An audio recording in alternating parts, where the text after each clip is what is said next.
Welcome. We will be discussing social and emotional skills. The purpose of the Academy is to inform parents and caregivers about expectations for their children who will be entering kindergarten in the coming school year. These presentations are based on the domains listed on the Delaware Early Learning Survey, which is used to assess all Delaware kindergarten children in the first 30 days of school and taken directly from Teaching Strategies Gold, Objectives for Development and Learning. The domain that we will discuss today is social emotional development. So what is social emotional development? Social emotional skills are the skills that help us to communicate and interact with each other, understand and manage our emotions, set and achieve positive goals, feel and show empathy for others, establish and maintain positive relationships, make responsible decisions. Adults support this by being responsive, expressing pleasure about their children's accomplishments and discoveries, creating an environment in which their child can participate actively in daily routines and experiences. So why is social emotional development important? There is a strong connection between early relationships and later behavior and learning, which makes it especially important for adults to support children's social emotional development. Otherwise, problematic childhood relationships with adults and peers have been linked to negative outcomes such as emotional and mental health problems, lower school achievement, higher dropout rates, peer rejection, and delinquency. So what are the expectations? These are the expectations for social emotional development for young children.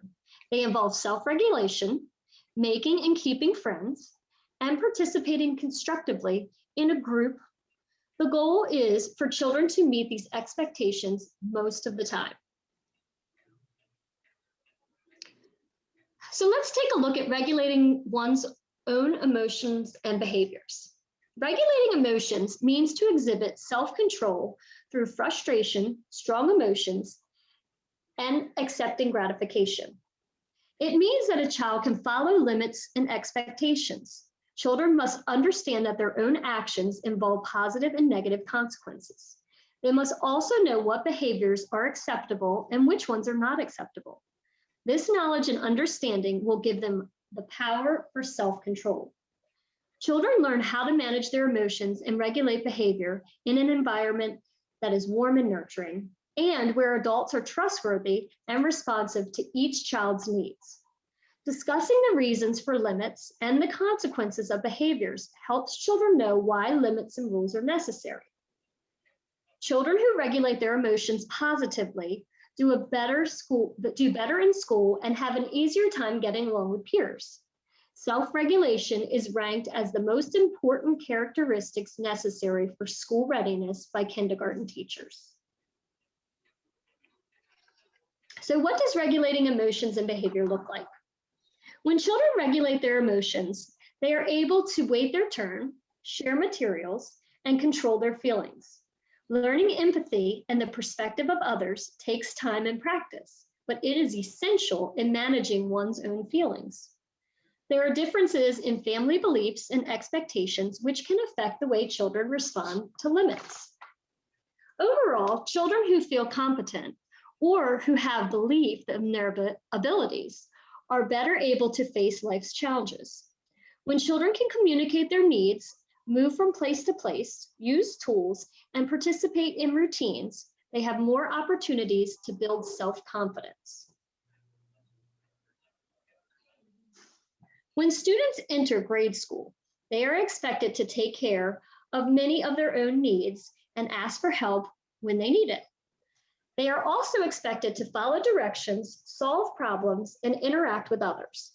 So some of the things that parents can do to support these skills is establish and practice consistent routines. Use clear, simple language to communicate which behaviors are acceptable. Create clear boundaries to help children learn to control themselves. State rules positively rather than negatively. Acknowledge self-discipline. Give children alternative ways to express their anger, such as use your words. Model taking deep breaths, counting to 5, or doing relaxation exercises when situations are stressful. Explain the reasons for rules and help a child to understand why particular behaviors are not acceptable. Use pictures of people showing different emotions to help with discussion and understanding of feelings. Serve food that children can feed themselves. Provide child-sized cleaning materials, steps, etc., to support self-care. Allow extra time for children to take responsibility for self-care routines. Involve your child in simple household tasks. Help children view mistakes as opportunities to learn. Prepare your child for an unexpected change. Create a quiet space for your child to use when dealing with strong feelings. Listen empathetically to your child when he or she shares concerns, worries, fears, and other emotional thoughts. And also be aware of your own emotional state. Now let's look at the second expectation, which is establishing and sustaining positive relationships. Children establish positive relationships with adults and their peers. They use different strategies to enter social groups positively. These strategies can be taught and modeled by adults. They involve being able to enter a social situation appropriately, making and keeping friends, and reading and responding to emotional cues of others. With practice and support, children can become able to interpret the feelings of others and respond accordingly, which helps them to build and maintain relationships. So what does establishing and maintaining positive relationships look like? Children's ability to form positive relationships with adults is important to their social development and academic success. Children who have secure relationships with primary caregivers and teachers have an easier time interacting with peers, forming positive relationships, and being a part of the group. Learning to recognize and respond to the emotional cues of other people involves learning a set of skills that adults model. Preschool children and kindergarten students understand the reasons for people's emotions and begin to learn that other people's feelings about a situation may be different from their own. Emotional understanding is critical to positive social relationships and peer acceptance. Children who can accurately interpret emotional signals are more likely to respond appropriately to others and less likely to become angry and aggressive. Children usually want to interact with their peers and make friends.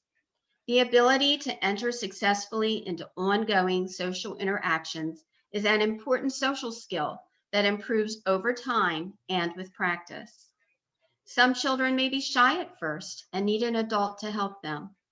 Others may be the ones who bring a reluctant child into the activity. Children who are successful in their peer relationships use strategies such as making comments that are appropriate to the ongoing interaction. Friendships can help children acquire positive social skills and develop more complex social competence. Friends are more likely to be the same sex, ethnicity, and have similar behaviors, both positive and negative. Play is an important context for developing close relationships. Some things parents can do to support this is to acknowledge the child's positive interactions. Label and talk about emotions and their causes, and explain that people express emotions in different ways. Read books about emotions. Interact one-on-one with your child daily, playing and talking with them. Respond promptly and consistently to your child's needs. Label your own feelings as you discuss events in your life and how you felt. Encourage interaction with trusted adults and children, and provide opportunities to interact outside of the home. So the third expectation is participating cooperatively and constructively in group situations. This requires an understanding of the feelings and rights of others and the ability to balance personal needs and desires with those of other people.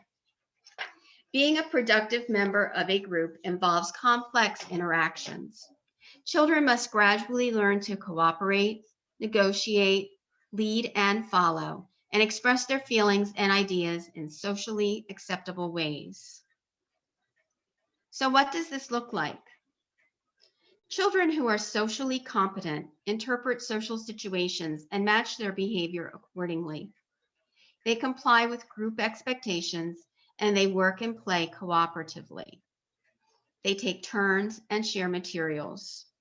They recognize social problems and suggest possible solutions.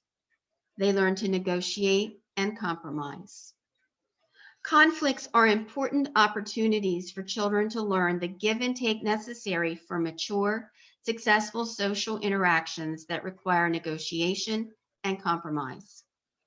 Good social problem-solving skills enable children to speak up for themselves, build self-esteem, and develop competence in other areas.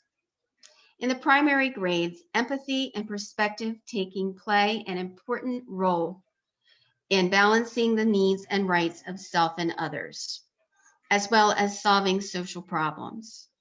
When students understand and can relate to others' emotions and motives, they are more likely to collaborate and work constructively in group situations. Some things parents can do to support this is carefully watch a situation that is becoming a conflict. Allow children the chance to work out difficulties for themselves if no one will be hurt. Coach your child to use assertive, not aggressive language. Model respectful and meaningful interactions. Provide opportunities to help at home. Teach steps to resolving conflicts, such as identifying the problem, brainstorming solutions, evaluating solutions, choosing a solution, and then evaluating the outcome. Plan cooperative activities that encourage children to work together. Play stop and go games like red light, green light, or freeze tag to strengthen self-regulation skills. And provide opportunities for community service. Thank you for joining us today. We hope that you found the information to be helpful. If you have any other questions or would like other information, you can contact us through our website, DelawareReadinessTeams.com. Thank you.